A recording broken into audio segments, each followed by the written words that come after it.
Hi అండి. ఈరోజు మీకు నేను ఫంక్షన్స్‌లో క్యాటరింగ్ వాళ్ళు చేసే ఆలు కుర్మా ఎలా చేయాలో చూపిస్తాను. చపాతీ, రోటీ, పుల్కా, బగారా రైసు, వెజ్ రైస్‌లో కూడా చాలా బాగుంటుందండి. నేను చెప్పిన కొలతలు, నేను చెప్పిన విధంగా చేశారంటే క్యాటరింగ్ వాళ్ళకన్నా బెస్ట్‌గా మీరే చేస్తారండి. యాజ్ ఇట్ ఈజ్‌గా నన్ను ఫాలో అవ్వండి. మరి ఇంకెందుకు ఆలస్యం, రండి వెళ్ళి రెసిపీ చేసేద్దాం. బంగాళదుంప కుర్మా చేయడానికి ముందుగా స్టవ్ మీద ఒక బౌల్ పెట్టుకొని 1 లీటర్‌న్నర వాటర్ పోసి ఒక అరకిలో బంగాళదుంపల్ని ఉడికించుకుందాం. ఒక కప్పులో ఒక 30 గ్రాముల ఎండు కొబ్బరి ముక్కలు, ఒక 20 జీడిపప్పు ముక్కలు వేసి ఒక 10 నిమిషాల పాటు నానబెట్టుకుందాం. అలాగే ఒక టేబుల్ స్పూన్ గసగసాలని కూడా నానబెట్టుకుందాం. బంగాళదుంపలు ఉడికాయండి. ఇప్పుడు స్టవ్ ఆఫ్ చేసుకొని ప్లేట్లోకి తీసుకుందాం.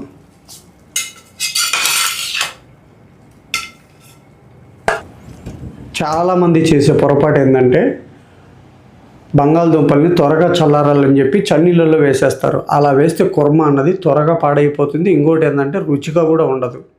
ఇవి ఇలా పొడిగా ఆరిన తర్వాతే పొట్టు తీసుకొని కుర్మా చేసుకోవాలి. ఇప్పుడు ఒక మిక్సీ జార్ తీసుకొని మనం ముందుగా నానబెట్టుకున్న జీడిపప్పు, కొబ్బరి ముక్కలు నీళ్ళతో పాటు వేసుకుందాం. అలాగే ఈ గసగసాలని కూడా నీళ్ళతో పాటే వేసుకుందాం. ఇప్పుడు ఒక 2 మీడియం సైజు టమాటా ముక్కల్ని కూడా వేసుకుందాం. అలాగే 3 పచ్చిమిర్చి. ఇప్పుడు ఈ మొత్తాన్ని మెత్తగా గ్రైండ్ చేసుకుందాం. ఇప్పుడు ఒక మీడియం సైజు ఉల్లిపాయని కట్ చేసుకుందాం.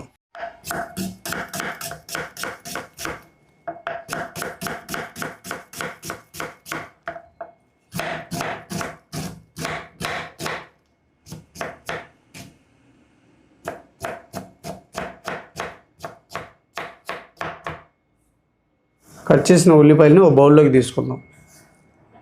ఇప్పుడు ఒక 5-6 పచ్చిమిర్చిని కూడా చీల్చుకుందాం.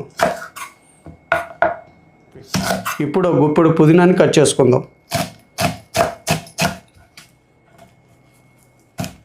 ఇప్పుడు స్టవ్ మీద ఒక కడాయి పెట్టుకొని 4 టేబుల్ స్పూన్లు ఆయిల్ వేసుకుందాం. ఆయిల్ కొద్దిగా వేడైన తర్వాత 3 లవంగాలు, 6 ఇంచు దాల్చిన చెక్క, 2 యాలకులు, అలాగే కట్ చేసి పెట్టుకున్న ఉల్లిపాయ ముక్కలు, ఇందులోనే 2 టేబుల్ స్పూన్ల పచ్చి బఠానీ, ఒక 2 రెబ్బల కరివేపాకు. ఇప్పుడు స్టవ్ని మీడియం ఫ్లేమ్లో పెట్టుకొని ఈ ఉల్లిపాయ ముక్కల్ని బంగారు వర్ణం వచ్చేంత వరకు వేపుకుందాం. చూసారు కదండి, ఉల్లిపాయలని ఇలా వేపుకున్నాం కదా. ఇప్పుడు ఇందులో 1 టేబుల్ స్పూన్ అల్లం వెల్లుల్లి పేస్ట్ వేసి పచ్చివాసన పోయేంత వరకు వేపుకుందాం. అల్లం వెల్లుల్లి పేస్ట్ వేగిందండి. ఇప్పుడు ఇందులో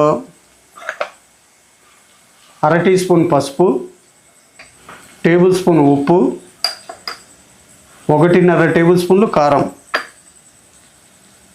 1/2 టేబుల్ స్పూన్ వేయించిన ధనియాల పొడి, 1/2 టేబుల్ స్పూన్ వేయించిన జీలకర్ర పొడి.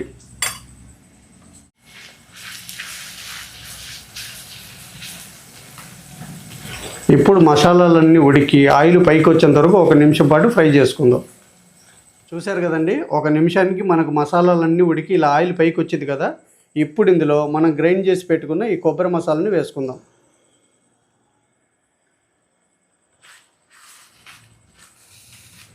ఇలా కలుపుకున్నాం కదా.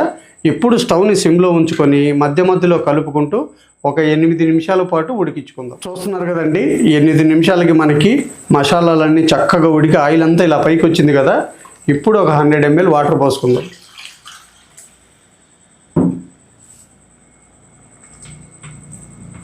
ఇప్పుడు ఇందులో మనం ఉడికించి పెట్టుకున్న బంగాళదుంప ముక్కలు,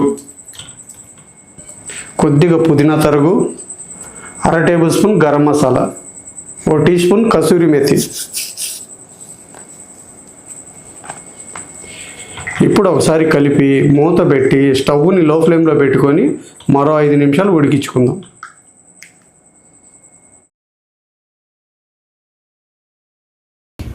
ఐదు నిమిషాలు అయిపోయిందండి. ఇప్పుడు కొత్తిమీర వేసుకొని స్టవ్ ఆఫ్ చేసుకుందాం. కుర్మా చూస్తున్నారా, గుమగుమలాడిపోతుందండి. మన గ్రేవీ కూడా కావాల్సినంత వచ్చింది. చూసారా, నేను చేసిన పద్ధతులు ఇలా చేశారంటే చపాతీ, పరోటా, పుల్కా, నిన్న మనం చేసిన వెజ్ పలావులు కూడా సూపర్గా ఉంటుందండి. మరి మీరు కూడా నేను చేసిన పద్ధతిలో ఒకసారి చేసి అది ఎలా వచ్చిందో నా కామెంట్ సెక్షన్లో చెప్పండి. వీడియో నచ్చితే లైక్ చేసి షేర్ చేసి మన ఛానల్ని సబ్స్క్రైబ్ చేసుకోండి. మళ్ళీ రేపు ఒక మంచి రెసిపీతో మేము ముందుకు వస్తా. Thank you.